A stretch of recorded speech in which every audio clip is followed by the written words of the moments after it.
You were driving across the country, which was a lot of miles, to be at Woodstock. You arrive at Woodstock and it was packed. There were 400,000 people here. You noticed out of all the people that were here, everyone was peaceful. They weren't bothered by it. After all, we were all here for the same reasons to spread the message of peace and music. We were all here to spread a shared opinion on the draft, racism, and material culture. Even with the heavy rain, it didn't ruin anyone's mood. It was super muddy, hard to walk, and hard to find a dry place to sleep. But everyone was happy. They laughed, played games, and communed with nature. Artists like Jimi Hendrix, The Who, Joan Baez, Creedence Clearwater Revival played as people let loose, listened to music, and dropped acid. Woodstock wasn't just a music festival. It was a cultural revolution that was centered on the countercultural reaction to war, racism, and materialism. Whether challenging racism, wresting an unpopular war, fighting for freedom of expression, or rejecting social expectations, millions of people, especially the young, stood up for change. This was the start of many different protests that happened in the 60s. These protests would be the many reasons that caused hippies to come to Woodstock. These protests would go over injustice, the anti war movement, freedom of speech, racism, government rules, the civil rights movement, and so many more. But these were the main ones. The first protest that started all was in the 1960s. It was civil rights sit-ins where black students launched Green Borough sit-ins, sparking nationwide nonviolent protests against segregation. People were demanding a better, freer, and more truthful America. This would go into 1962 to 1963, when the major civil rights action started. These protests would spread all the way into the South as activists pushed harder for racial equality and the federal government was forced to confront segregation more directly. The civil rights movement had grown more determined and more visible. The federal government was becoming increasingly involved in racial issues it had long ignored. Cultural dissatisfaction was brewing among young people. Global tension exposed the weakness of peace. All these forces created a sense of urgency and instability that would defy the next several years. In 1965, this would start a protest growing in size against the Vietnam War. It would transform the Vietnam conflict into a full scale American war and set the stages for years of rising casualties and helped ignite a wave of protest movements that would change the entire culture of the late 1960s. These 2 years marked the moment when Vietnam became the defining issue of a generation. As the war increased, the anti war movement expanded rapidly during 1966 and 1967. What had started as small student protests in 1965 became a national force. University campuses erupted with check-ins, marches, and sit-ins against military recruitment. Many activists questioned not only the war itself, but also the government's honesty, especially as more Americans believed that leaders were hiding the true costs and goals of conflict. Draft card burnings became a powerful symbol of defiance, and many young people refused induction outright. In 1968, this was when the anti war movement started to spread and grow across the country. The year was one of the most turbulent and transformative in American history. It was defined by widespread protests, political upheavings, racial unrest, and escalation opposite to the Vietnam War. The country seemed to teeter-totter on the edge of chaos as idealism of the early 1960s clashed with the grim realities of violence, inequality, and international conflict.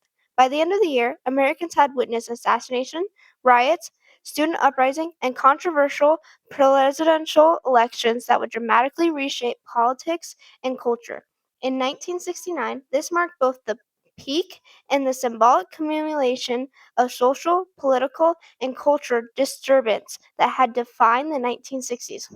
Across the United States, young people, activists, and marginalized communities pushed the boundaries of traditional society, demanding peace, equality, and personal freedom. While the Vietnam War dominated headlines and political debates, the countercultural and civil rights movement continued to transform American life, leaving an enduring legacy that shaped the following decades. The years of the events, most notably Woodstock, the ongoing anti war protests, and the presidential, racial, and campus unrest, captured both the hopes and the frustration of a generation determined to reshape the United States.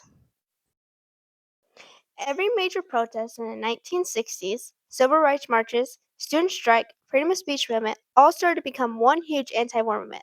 This caused people to react by organizing campus rallies, marching on Washington, holding tech-ins, burning draft cards, and blocking military recruitment centers.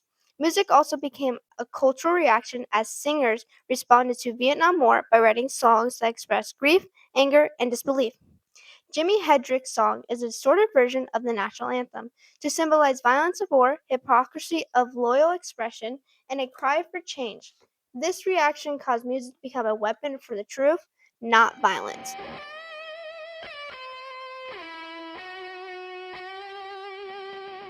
Also, many reactions to racism. College students were some of the strongest voices reacting to racism. They started organizations like the SNCC, which stood for Student Nonviolent Coordinating Committee, and this pushed for rapid, radical changes for racism. This caused many reactions like forming mixed race protests. Many different leaders would help inspire different reactions, Martin Luther King being one that helped with peaceful marches. Just like music was used as a reaction to the Vietnam War, it was used as a reaction to racism. Motown, soul, folk, and freedom songs expressed unity, equality, hope, and resistance. Artists used their songs to challenge injustice and bring black and white audiences together. A reaction to maternalism. Many people started to form communes and alternative communities because everyone was tired of everyone for themselves attitude of consumer culture. This reaction of sharing food and resources, rejecting private ownership as a measure of success, creating environments based on cooperation rather than rivalry, and living with less so they could feel more free. They rejected fashion statuses and luxury. They reacted to materialistic fashion trends by making new styles of clothing that valued natural fabrics, handmade jewelry, and secondhand clothing, simple, unglamorous looks, bold, expressive colors. This reaction was to say, we don't measure worth by money. Woodstock was taking place in the middle of the Vietnam War. The country was tense, divided, and violent, but instead of responding with anger, hundreds to thousands of young people would react to this with peace, community, nonviolence, and compassion. For those 3 days, not a single violent thing would happen in that crowd that was full of 500,000 people. That alone made it revolutionary. It made it so an entire generation could reject war and choose a path of peace, even as the government wanted them to go towards militarism. Woodstock itself was symbolized as a rebellion against the strict rules of the 1950s: corporation greed, materialism, comfortability, and traditional roles and expectations. Young people wanted a new world.